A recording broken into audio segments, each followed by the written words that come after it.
വകുപ്പുകളുടെ വാഹനങ്ങളും വലിയ സംഘം ഉദ്യോഗസ്ഥരും ജില്ലാ കളക്ടർ ഉൾപ്പെടെയുള്ള സന്നാഹങ്ങളും ഹോട്ടലുകളിലെത്തി നടത്തുന്ന പരിശോധനകൾ പൊതുജനങ്ങളെ തെറ്റിദ്ധരിപ്പിക്കുന്നതായും ഹോട്ടൽ ഉടമകളെ മാനസിക സംഘർഷത്തിലാക്കുന്നതായും Kerala hotel and restaurant association Manjeri municipal committee ഭാരവാഹികൾ വാർത്താ സമ്മേളനത്തിൽ അറിയിച്ചു. കഴിഞ്ഞ ദിവസമൊക്കെ മഞ്ചേരിയിൽ ബഹുമാനപ്പെട്ട ജില്ലാ മജിസ്ട്രേറ്റിൻ്റെ നേതൃത്വത്തിൽ ഒരു പരിശോധന നടന്നു. ആ പരിശോധനകളൊക്കെ നടക്കുമ്പോൾ ഞങ്ങൾക്ക് ഒരു ബേജാറ് എന്താ സംഭവം എന്ന് വെച്ചാൽ ഒരു 8-10 വണ്ടികൾ, ഡിപ്പാർട്ട്മെൻറ്റ് വണ്ടികൾ ഹോട്ടലിൻ്റെ മുമ്പിൽ വന്ന് നിൽക്കുകയാണ്.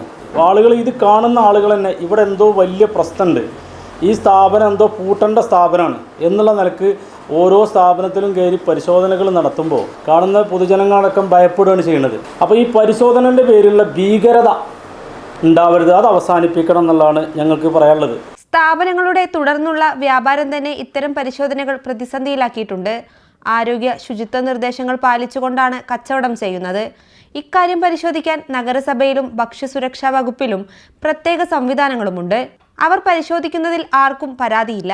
എന്നാൽ കഴിഞ്ഞ ദിവസം മഞ്ചേരിയിൽ നടന്ന ക്രിമിനലുകളെ കൈകാര്യം ചെയ്യുന്നത് പോലെയുള്ള പരിശോധനകൾ പീഡനമാണെന്നും ആരോഗ്യ പ്രശ്നങ്ങളും മലിനീകരണങ്ങളും വേണ്ടുവോളമുള്ള അനധികൃത തെരുവ് ചായക്കടകളും കൂൾബാറുകളും പരിശോധിക്കപ്പെട്ടിട്ടില്ലെന്നും അവർ കുറ്റപ്പെടുത്തി.